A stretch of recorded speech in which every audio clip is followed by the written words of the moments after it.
As an American, I was stunned when I learned about the Indus Water Treaty. Back in 1960, India agreed to give Pakistan control of 80% of the Indus River system, rivers that originate in India. Think about that.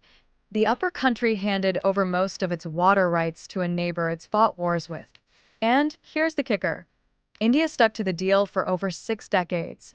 Through wars, through terrorist attacks. This wasn't just generosity, it was restraint, unmatched in modern diplomacy. And yet, every time India tries to use even a fraction more of its own water, Pakistan cries foul. At what point does fairness kick in? The world needs to stop mistaking India's patience for weakness. This treaty wasn't balanced, and the facts speak for themselves. Let's cut to the chase.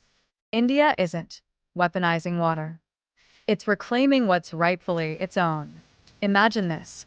A country sticks to an unfair treaty for over 60 years, even as the other side funds terror across its borders. That's exactly what India did. While Pakistan sent militants, India sent water. While bridges were blown up, India kept dams restricted, just to honor a deal the world barely even noticed. And still, Pakistan kept pushing, protesting every Indian project, no matter how small. Would any country accept that? Would we, in the US, just sit back while our rivers were used against us? India's done playing the quiet partner. This isn't aggression. It's accountability. And frankly, it's long overdue. You've heard of border wars, proxy wars, trade wars. But there's one war no one talks about, the water war. For decades, Pakistan has blocked, protested, and dragged India to court for every dam, every irrigation project, even ones that don't violate the treaty. Meanwhile, they enjoy over 130 million acre-feet of Indus water every year, most of it originating in India. It's like leasing out your house, but getting sued every time you try to water the lawn. This isn't diplomacy. It's manipulation. And let's be honest, it's worked. India's been stalled, scrutinized, and shackled, all while playing by the rules. But today, the game changes. India's finally asserting its rights. And the world better start paying attention to the facts, not the noise. Here's what shocks me most. The world's silence.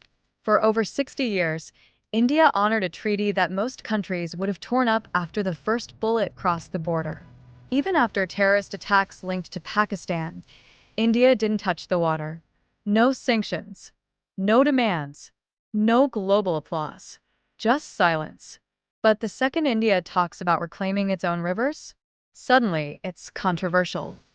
That's not neutrality, that's hypocrisy. As an American, I believe in fairness. And fairness means holding both sides accountable. India has shown restraint, responsibility, and resolve. Now it's showing strength. And finally, the world should too. Let's be clear. India isn't shutting off rivers. It's stepping into balance. The Indus Waters Treaty was never about fairness. It was about politics, pressure, and one-sided compromise. But that era is ending. India wants what any nation would, the right to use its own water, on its own terms, within its own borders. That's not radical. That's reasonable. The future isn't about favors. It's about accountability, transparency, and yes, consequences. As the world faces water shortages and climate risks, can we really afford to ignore equity? India's message is simple: no more silence, no more sacrifice.